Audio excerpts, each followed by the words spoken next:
రాష్ట్రంలో ప్రభుత్వం అంటతో అటవీ శాఖ పోలీసుల దౌర్జన్యాలు ఎక్కువైతున్నాయి. ఆడవాళ్లను బట్టలు లినిగేలా కొట్టడం, దుర్భాషలాడి దాడులు చేయడం ఇదా మీ డ్యూటీ? భద్రాద్రి కొత్తగూడెం జిల్లా బూర్గంపాడు మండలం 20 గ్రామంలో గిరిజన మహిళల మీద దాడి చేసి ఫారెస్ట్ ఆఫీసర్స్ 30 ఏళ్లుగా సాగు చేసుకుంటున్న భూమిని లాక్కోవడానికి జేసీబీలతో వస్తే ఫారెస్ట్ అధికారులను అడ్డుకున్నారు. సడన్ గా మీరు ఇలా చేసి మా భూములను లాక్కుంటే మా బతుకుదెరువు ఎలా అని అడిగితే పోలీసు వాళ్ళు మహిళల బట్టలు చినిగిపోయేలా వాళ్ళ మీద దాడి చేసి మాకు ఎదురు చెప్తే జేసీబీలతో మీ ఇల్లు కూలగొట్టి మీ మీద ఆపరేషన్ కగారు చేస్తామని గిరిజనులను బెదిరిస్తున్నారు. ఆపరేషన్ కగారు ఎలాగైతే అవుతుందో అలాగే చేస్తా, మొత్తం ఇల్లులంతా లేక పడేస్తా, బుల్డోజర్ తెచ్చి మొత్తం ఇల్లు కూలగొడతా. ఎవరన్నది? నాగరాజు. ఒకతను అక్కడ మా ఆడవాళ్ళని కొడుతున్నారని వీడియో తీయడానికి చూస్తే ఫోన్ లాక్కుని ఆయనను కూడా కొట్టే ప్రయత్నం చేశారు. ఫోన్ లాక్కున్నారు అందరి. అసలు ఎవరికి వీడియో తీయట్లేదు. మా ప్రూఫ్ లేకుండా చేశారు. ప్రూఫ్ లేకుండా చేసి మగవాళ్ళకి ఒక్కరికి కూడా రానియకుండా చేసి ఆడ నుండి మొత్తం కొట్టారు.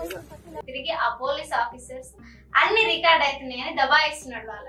దీన్ని ఇప్పుడు బీఆర్ఎస్ ప్రభుత్వం ఖండిస్తుంది. అయితే వాళ్ళ ప్రభుత్వం ఉన్నప్పుడు కూడా ఆదివాసుల మీద దాడులు జరిగినాయి. ఆ టైంలో కాంగ్రెస్ ప్రభుత్వం మద్దతు ఇచ్చింది. వీళ్ళకి ప్రతిపక్షంలో ఉన్నప్పుడేమో పేదల కన్నీళ్లు కష్టాలు కనిపిస్తాయి. అదేంటో అప్పుడు ఖచ్చితంగా మద్దతు ఇస్తారు. అధికారంలో ఉన్నప్పుడేమో అభివృద్ధి అంటారు. గిరిజన ఆత్మగౌరవ సభలు పెట్టిన రేవంత్ రెడ్డి ఇప్పుడు సభలు పెట్టకుండా ఒక్క మాట మీ అటవీ శాఖ చెప్తే వినరా?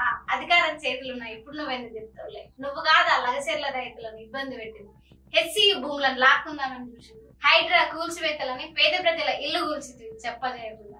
అదే ప్రతిపక్షంలో ఉంటే మద్దతు ఇస్తారు. ప్రభుత్వంలో ఉన్నప్పుడేమో ఎందుకో మీరు అవి వాళ్ళ భూములు కావంటారు. మీరే భూములు లేని వాళ్ళకి ఎకరం భూమి ఇస్తాం, ఇల్లు లేని వాళ్ళకి డబుల్ బెడ్రూమ్ ఇస్తాం అంటారు. అవి ఇవ్వకుండా ఇలాంటి దిక్కు లేని వాళ్ళ మీద దౌర్జన్యాలు చేస్తారు.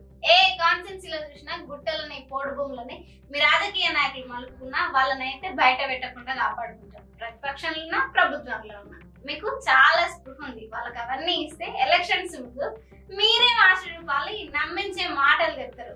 అధికారం వచ్చాక అన్ని ప్రైవేటైజేషన్ చేసి కమిషన్స్ కోసం మీ పోకడ చూపిస్తారు. మీకు ఎలక్షన్స్ ముందు పథకాల మీద ఆశ చూపించేంత చిత్తశుద్ధి పనిచేయడం మీద ఎందుకుండదు?